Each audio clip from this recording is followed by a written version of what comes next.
এসো এবার আমরা আলোক বিজ্ঞান থেকে কিছু গাণিতিক সমস্যার সমাধান পদ্ধতি নিয়ে আলোচনা করি। দেখো প্রথম যে প্রশ্নটি আমি দিয়েছি সেটা কি, একটি অবতল দর্পণের বক্রতা ব্যাসার্ধ 60 সেন্টিমিটার হলে তার ফোকাস দৈর্ঘ্য কত। আমি আরেকবার পড়ে দিচ্ছি প্রশ্ন। একটি অবতল দর্পণের বক্রতা ব্যাসার্ধ 60 সেন্টিমিটার হলে তার ফোকাস দৈর্ঘ্য কত। অর্থাৎ এখানে দেখো অবতল দর্পণের বক্রতা ব্যাসার্ধ মানে আর এর মান দেওয়া আছে, আর ইকুয়ালস টু 60 সেন্টিমিটার। এবার তার ফোকাস দৈর্ঘ্য জানতে চাওয়া হয়েছে। দেখো গত ভিডিওতে আমি যে আলোক বিজ্ঞান থেকে যে সমস্ত সূত্রগুলো আলোচনা করেছিলাম সেখানে কিন্তু আমরা বক্রতা ব্যাসার্ধ এবং ফোকাস দৈর্ঘ্যের মান সম্পর্কটাও জেনেছিলাম। সেটা কি, আর ইকুয়ালস টু 2f, যেখানে f হচ্ছে ফোকাস দৈর্ঘ্য। অর্থাৎ এখানে বক্রতা ব্যাসার্ধের মান দেওয়া আছে, সেখান থেকে কিন্তু আমরা খুব সহজেই ফোকাস দৈর্ঘ্য বের করতে পারবো এই আর ইকুয়ালস টু 2f সূত্র প্রয়োগ করে। এবার দেখো আর ইকুয়ালস টু যদি 2f হয় তাহলে f ইকুয়ালস টু কী হবে, r/2, অর্থাৎ f ইকুয়ালস টু r/2 হলো। এবার আমরা আর এর মান জানি, এখানে এফ এর মান বের করতে হলে আমরা কি করব, আর এর মানটা বসিয়ে দেবো। দেখো পরের স্টেপে কিন্তু আমি তাই করেছি। কি করেছি, এফ এর এই জায়গাটায় দেখতে পাচ্ছ আমরা আর এর বদলে কি বসিয়েছি, 60 বসিয়েছি। তাহলে এফ এর মান কি হবে, 60/2 ইকুয়ালস টু 30 সেন্টিমিটার। অর্থাৎ এই যে অবতল দর্পণ যার বক্রতা ব্যাসার্ধ 60 সেন্টিমিটার, তার ফোকাস দৈর্ঘ্য কত হলো, 30 সেন্টিমিটার। এবার এখানে কিন্তু এই প্রশ্নটি কিন্তু অন্যভাবে ঘুরিয়েও আসতে পারে। কীরকম না, এই অবতল দর্পণের ফোকাস দৈর্ঘ্য দেওয়া আছে, তার বক্রতা ব্যাসার্ধ নির্ণয় করতে বলা হলো। সেক্ষেত্রেও কিন্তু এই যে আর ইকুয়ালস টু 2f এই সূত্র প্রয়োগ করেই কিন্তু যদি ফোকাস দৈর্ঘ্য দেওয়া থাকে তাহলে আমরা বক্রতা ব্যাসার্ধ বের করতে পারবো। শুধু অবতল দর্পণ নয়, উত্তল দর্পণের ক্ষেত্রেও কিন্তু আমরা এই সূত্র ব্যবহার করে যদি আর এর মান দেওয়া থাকে তাহলে এফ এর মান বের করতে পারবো, যদি এফ এর মান দেওয়া থাকে তাহলে আর এর মান বের করতে পারবো।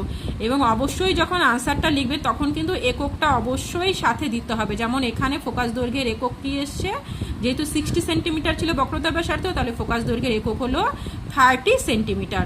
তাহলে নিশ্চয়ই বুঝতে পারলে যে এই ধরনের অঙ্ক যদি আসে প্রশ্নপত্রে তাহলে তার কিভাবে সমাধান করতে হবে। তোমরা ভালো করে দেখে নাও, বুঝে নাও এবং পারলে নিজস্ব খাতায় এই অঙ্কটি কপিও করে নিতে পারো।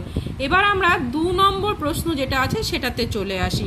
সেটা কি, আগে প্রশ্নটা একটু দেখে নিই যেটা দিয়েছে। কি আছে, কোনো তরলের সমতল পৃষ্ঠে বায়ু থেকে 45 ডিগ্রি কোণে আপতিত আলোকরশ্মি ওই পৃষ্ঠ থেকে তরলে প্রতিসরণে 15 ডিগ্রি বিচ্যুত হয়, তরলের প্রতিসরাঙ্ক কত হবে। এখানে দেওয়া দেখো মান দেওয়া আছে, সাইন 45 ডিগ্রির মান 1/√2 আর সাইন 30 ডিগ্রির মান 1/2।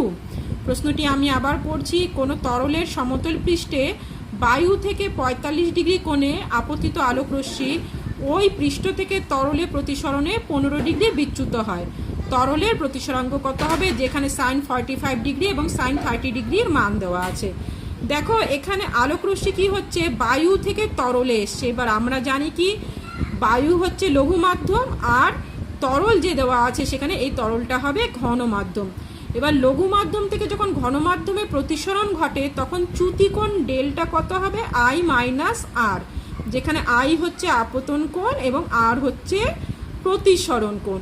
এখানে দেখো আপতন কোণের মান কিন্তু দেওয়া আছে কত, I এর মান দেওয়া আছে 45 ডিগ্রি, আর বিচ্যুতি কত ঘটে সেটাও কিন্তু দেওয়া আছে, সেটা কত, 15 ডিগ্রি। তাহলে এখানে আমরা দেখতে পাচ্ছি কি, ডেল্টার মান দেওয়া আছে অর্থাৎ বিচ্যুতি বা চ্যুতিকোণের মান দেওয়া আছে 15 ডিগ্রি, আর আপতন কোণ I এর মান দেওয়া আছে 45 ডিগ্রি। তাহলে আমরা যেহেতু চ্যুতিকোণ পাচ্ছি 15 ডিগ্রি এবং আপতন কোণ পাচ্ছি 45 ডিগ্রি, তার থেকে কিন্তু আমরা এই মানগুলো যদি বসিয়ে দিই, চ্যুতিকোণ ডেল্টার বদলে 15 ডিগ্রি বসালাম, I এর বদলে বসালাম 45 ডিগ্রি মাইনাস আর, এখান থেকে কিন্তু আমরা আর এর মানটা বের করে ফেলতে পারি। আর তাহলে কত এলো, অর্থাৎ প্রতিসরণ কোণ এলো 45 ডিগ্রি মাইনাস 15 ডিগ্রি মানে 30 ডিগ্রি। তাহলে প্রতিসরণ কোণ হলো 30 ডিগ্রি এবং আপতন কোণ হলো 45 ডিগ্রি। এবার ওই তরলের প্রতিসরাঙ্ক কত সেটা জানতে চেয়েছে। এবার এখানে আমরা কি করছি, স্নেলের সূত্রটা অ্যাপ্লাই করছি। বায়ু সাপেক্ষে তরলের প্রতিসরাঙ্ক মিউ, প্রতিসরাঙ্ক আমরা মিউ দিয়ে ডিনোট করি, মিউ ইকুয়ালস টু সাইন I/সাইন R। এবার সাইন I এর মান কত বের হয়েছে, 45 ডিগ্রি, সাইন 45 ডিগ্রি, আর সাইন R এর মান হচ্ছে 30 ডিগ্রি, সাইন 30 ডিগ্রি। এখন দেখো মান দেওয়া আছে, সাইন 45 ডিগ্রি মানে 1/√2 বাই সাইন 30 ডিগ্রির মান কত হলো, 1/2। এটা আমরা ক্যালকুলেশন যদি করি তাহলে পেয়ে যাচ্ছি √2।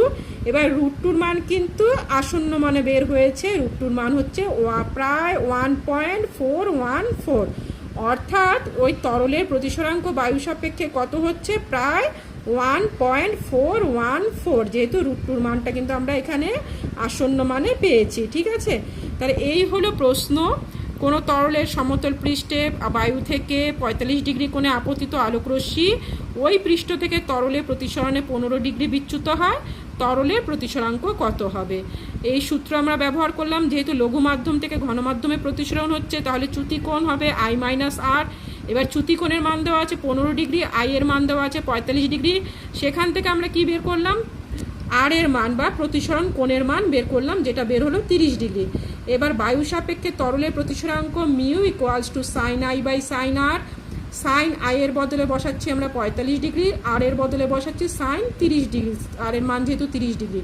এবার সাইন 45 ডিগ্রির মান দেওয়া আছে 1/√2, সাইন 30 ডিগ্রির মান দেওয়া আছে হাফ। সেই মানগুলো বসিয়ে আমরা যদি ক্যালকুলেশন করি তাহলে প্রতিসরাঙ্ক পাচ্ছি 1.414। এটা কিন্তু প্রায়, অর্থাৎ এটা কিন্তু আসন্ন মানে রয়েছে। তো এইভাবে দেখো, এই যে আমি দুটো অঙ্কের সমাধান পদ্ধতি আলোচনা করলাম গাণিতিক সমস্যা আলোক বিজ্ঞান থেকে।